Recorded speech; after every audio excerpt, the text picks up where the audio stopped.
কিডনির জীবাণু সংক্রমণ বা ক্রনিক পাইলোনেফ্রাইটিস জীবাণু সংক্রমণের ফলে কিডনির মধ্যে যে সংক্রমণ হয় তাকে বা প্রদাহ হয় তাকে বলা হয় পাইলোনেফ্রাইটিস। ঘন ঘন সংক্রমণের ফলে পাইলোনেফ্রাইটিস বা কিডনির ইনফেকশন ক্রনিকে দাঁড়িয়ে যায় এবং প্রদাহটা বাড়তে থাকে। এই ঘন ঘন সংক্রমণের ফলে কিডনির মধ্যে যে গ্লোমেরুলাস আছে, গ্লোমেরুলাসটা ক্ষতিগ্রস্ত হয়, সঙ্গে প্রেশার বেড়ে যেতে থাকে, হাইপারটেনশন হয়ে পড়ে পেশেন্ট, হাইপারটেনশন বাড়তে থাকে পেশেন্টের মধ্যে। যে সমস্ত জীবাণু সংক্রমণের ফলে কিডনি প্রদাহ হয়ে থাকে সেগুলো হচ্ছে বি কলি, ই কলি, স্ট্রেপ্টোকক্কাস, স্টেফাইলোকক্কাস, প্রোটিয়াস ভালগারিস, কেপসিলা, সুডোমোনাস, এই সমস্ত ব্যাকটেরিয়ার মাধ্যমে কিডনি সাধারণত প্রদাহ হয়ে থাকে বা কিডনি ইনফেকশনগুলো বাড়তে থাকে।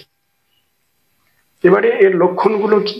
লক্ষণ বলতে কিডনি যখন প্রদাহ হবে তখন তার মধ্যে শরীরে তো একটা অস্বস্তি ফিল করতেই থাকবে, যে একটা বারে বারে পেচ্ছাপে যাওয়া, পেচ্ছাপে জ্বালা, পেচ্ছাপে টনটন করে ব্যথা এবং বারে বারে পেচ্ছাপে যাওয়া, তার সাথে পেশেন্টদের মধ্যে একটা শীত করে কাঁপিয়ে জ্বর আসার প্রবণতা, পেচ্ছাপ করে আসলো আবার মনে হয় এক্ষুনি প্রস্রাব করতে যেতে হবে। মেয়েদের মধ্যে এই রোগটা বেশি দেখা যায়, মেয়েদের মধ্যে তো দেখা যায়, তার ছেলেদের মধ্যে, বাচ্চাদের মধ্যে, প্রত্যেকের মধ্যে দেখা যায়। এবং এর সাথে সাথে গর্ভবতী মায়েদের মধ্যে দেখা যায়, হার্টের পেশেন্ট, হার্টের রোগীদের ক্ষেত্রেও দেখা দিয়ে থাকে। এর ডায়াগনোসিস কি আছে?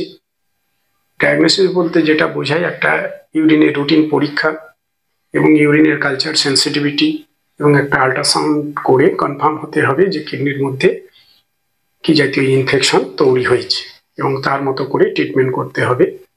যদি বোঝা যায় যে এদের এই যেগুলো বলা হলো এই সমস্ত ব্যাকটেরিয়া কোনোটা পাওয়া যাচ্ছে, তাহলে তার মধ্যে কালচার সেন্সিটিভিটি করে সেটাকে ট্রিটমেন্ট দিলে, অ্যান্টিব্যাকটেরিয়াল ওষুধ অ্যাপ্লাই করলে সুস্থ স্বাভাবিক হয়ে যাবে।